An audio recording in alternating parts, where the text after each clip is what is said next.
Siswa Romo Mas Budi dengan NIM 200401501022, Prodi Teknologi Pendidikan, Fakultas Ilmu Pendidikan, Universitas Negeri Makassar. Pertama, pengertian pembelajaran. Pembelajaran memiliki makna yang berbeda dengan belajar.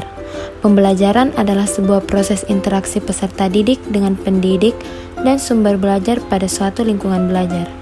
Pembelajaran adalah proses untuk membantu peserta didik agar dapat belajar dengan baik.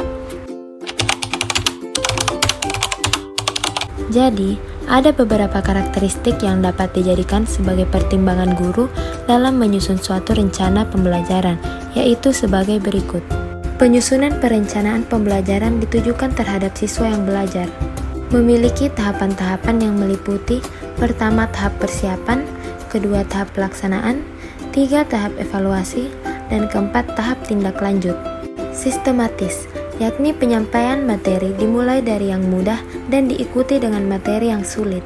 Pendekatan sistem, yakni upaya untuk mengkolaborasikan semua komponen yang dapat mendukung kelancaran program pembelajaran. Pembelajaran humanis yang bersumber dari kesadaran guru bahwa siswa yang dihadapinya memiliki berbagai macam potensi yang harus dihargai. Perencanaan yang baik setidaknya dapat mengantisipasi atau meminimalisir permasalahan-permasalahan yang nantinya akan muncul, sehingga pembelajaran berjalan normal dan keberhasilan pembelajaran tercapai. Dengan demikian, guru dapat menggunakan waktu secara efektif untuk mencapai tujuan pembelajaran dan keberhasilan pembelajaran. Menurut saya, pendidik yang tidak membuat rencana pembelajaran sebelum melakukan proses pembelajaran akan berdampak pada hal-hal sebagai berikut. Tidak adanya arah dan tujuan pembelajaran yang ingin dicapai, sehingga proses pembelajaran tidak berjalan secara sistematis dan terstruktur. Proses pembelajaran berjalan tanpa dokumentasi, dikarenakan pendidik yang memberikan pembelajaran secara acak atau random. Pendidik terkesan sebagai seorang pengajar yang tidak profesional. Kelebihan model Dick and Carey. Pertama, langkah-langkah dalam model Dick and Carey sangat jelas. Kedua, dalam model Dick and Carey, hampir setiap komponennya mencakup semua yang nantinya akan dibutuhkan dalam suatu perencanaan pembelajaran. Yang ketiga, dilihat dari langkah-langkahnya, pelaksanaan dari model Dick and Carey ini teratur, efektif, dan efisien. Dan yang keempat, komponen dari model Dick and Carey sangat mudah untuk diikuti karena strukturnya yang jelas dan mudah dipahami. Kekurangan model Dick and Carey. Pertama, guru terlalu banyak melakukan prosedur dalam melaksanakan proses pembelajaran. Yang kedua, kurang tepat diterapkan dalam pembelajaran skala besar yang memuat banyak siswa. Yang ketiga, dalam pelaksanaan kegiatan belajar mengajar, tidak semua prosedur pelaksanaannya dapat dikembangkan menggunakan langkah-langkah tersebut. Yang keempat, setiap langkah telah ditentukan.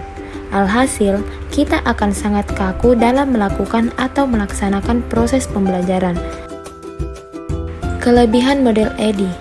Model EDI sangat sederhana, mudah dipelajari, struktur yang sangat jelas, tidak terlalu banyak prosedur yang dilakukan, serta strukturnya yang sistematis. Karena seperti yang diketahui, model EDI hanya memiliki 5 komponen yang saling berkaitan dan terstruktur secara sistematis. Artinya, dari tahapan pertama sampai tahapan kelima, pengaplikasiannya harus secara sistematik. Kita tidak bisa mengurutkan secara acak atau mana yang ingin didahulukan, karena semua komponennya sangat penting dan sangat sederhana dibandingkan dengan model desain yang lain. Dengan modelnya yang sederhana dan sistematis, maka sangat mudah dipelajari oleh peserta didik. Kekurangan model EDI. Dalam tahap analisis dari model EDI ini memerlukan waktu yang lama, karena dalam komponen analisis terbagi menjadi 2. Nah, ini nantinya akan mempengaruhi lamanya proses menganalisis siswa sebelum ke tahap pelaksanaan. Dan juga, komponen ini sangat penting karena akan mempengaruhi tahap mendesain pembelajaran, sehingga tidak boleh diabaikan.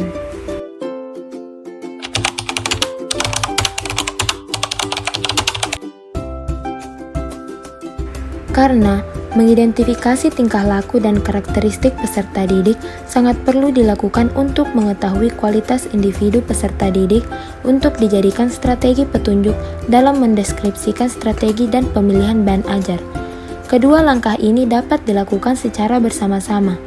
Dengan identifikasi yang akurat tentang karakteristik peserta didik yang akan belajar dapat membantu perancang program pembelajaran dapat memilih dan menentukan strategi pembelajaran yang digunakan.